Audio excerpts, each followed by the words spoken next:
Hello everyone. So we are discussing the back exercise questions of the chapter thermodynamics, and today we will discuss question number 20.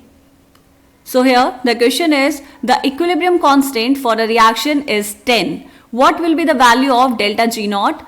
R is equals to 8.314 joule per Kelvin per mole and temperature is 300 Kelvin. क्या करना है बेटा, आपको यहाँ पर calculate करनी है value of delta G not. क्या गिवन है आपको? गिवन है इक्विलिब्रियम कांस्टेंट K, या फिर हम इसी को क्या लिख सकते हैं बेटा, Kc. कितनी वैल्यू गिवन है? 10.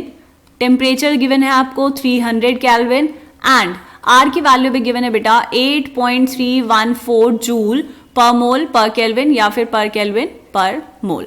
राइट. क्या कैलकुलेट करना है? Delta G not.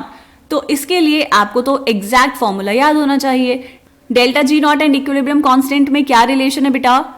Delta G naught is equals to minus R T L N के.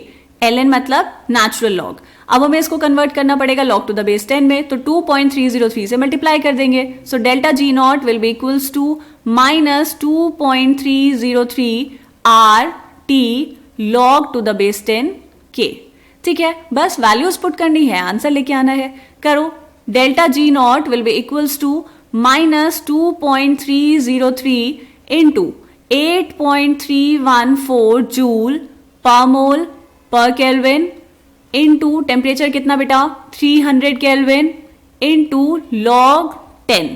लॉग 10 की वैल्यू कितनी होती है? लॉग 10 की वैल्यू होती है 1. So delta G not will be equals to minus 2.303 into 8.314. ये पर केल्विन से ये केल्विन कैंसिल हो गया, तो कितना बचा बेटा? Joule per mole into 300 into 1. इन सबको मल्टीप्लाई कर लेंगे बेटा, तो कितना आ जाएगा? Delta G not will be equals to minus 5744.1 joule per mole. ठीक है, वैल्यू बड़ी है तो हम इसको किलो जूल में कन्वर्ट कर सकते हैं. So delta G not will be equals to, divide कर देंगे 1000 से, तो कितना आ जाएगा बेटा? Minus 5.744 kilo joule per mole. ठीक है, ये आ गई आपके पास डेल्टा G नॉट की वैल्यू और यही आपसे पूछा था. सो ये हो जाएगा हमारा इस क्वेश्चन का आंसर. इसको हम कर लेंगे बेटा बॉक्स के अंदर बंद. This is the answer.